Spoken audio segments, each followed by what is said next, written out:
How many times have you said I love you to someone else this week? Now, how many times have you looked in the mirror and said, I love you to yourself? If that second question feels awkward, you're not alone. But what if that very discomfort is the root of so much of our unhappiness? Today, we're diving into a profound Buddhist teaching that reveals why hating ourselves after a mistake is a grave error, and how true kindness to others must begin with kindness to ourselves.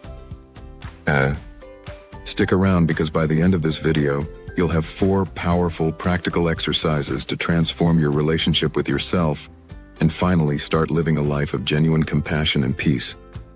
We all mess up. No matter how good or talented we are, there are times when we inevitably make mistakes. When this happens, our most common response is to turn inward with a harsh and destructive self-hatred. We berate ourselves, dwell on our flaws, and this spiral can lead to serious dark places. It's a profound irony. We are so quick to offer love and forgiveness to others, yet so slow to extend it to ourselves, the one person who is with us through every moment of our existence. This very idea is a cornerstone of Buddhist philosophy. In the practice of metta, or loving kindness, the very first step is to direct that kindness toward yourself. The Buddha taught a simple but powerful truth. You cannot genuinely be kind to someone else if you are not filled with self-love and self-kindness. After all, you can't pour from an empty cup. Therefore, our most fundamental task is to learn how to love ourselves without this pervasive self-hatred. So, let's talk about the 4 things we must understand and practice to stop hating ourselves and start appreciating our lives. 1.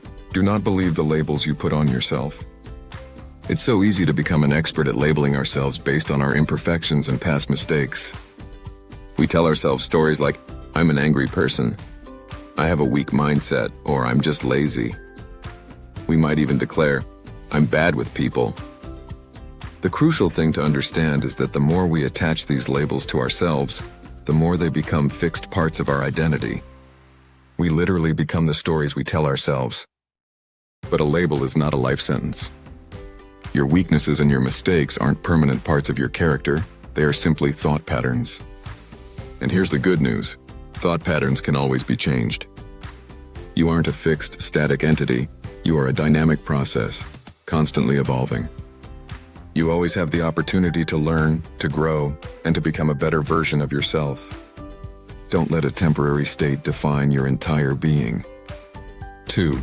Learn to accept your mistakes. Mistakes aren't proof that you're a failure. They are simply evidence that you are trying and that you refuse to give up. Every truly great person in history has made monumental errors. What separates them isn't a lack of mistakes, but rather their ability to learn from them and evolve. Always remember, your mistakes will never define who you are unless you allow them to. Don't let your past errors write the story of your future.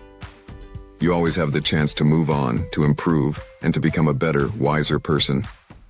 Trust in your capacity for change and let go of the need to be perfect. 3.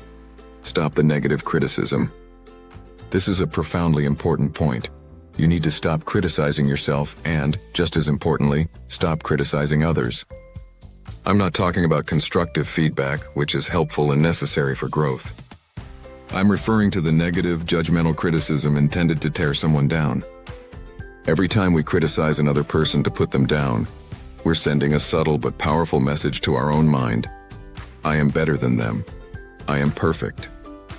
We set these impossible, perfectionistic standards for ourselves, and when we inevitably fail to live up to them, we turn that same destructive criticism inward, leading to self-hatred.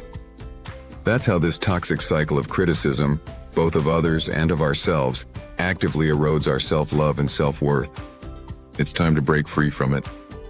4. Believe that imperfection is beautiful.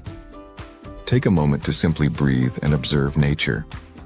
From the smallest blade of grass to the most majestic mountain, nothing is perfectly symmetrical or flawless in a sterile, mathematical sense.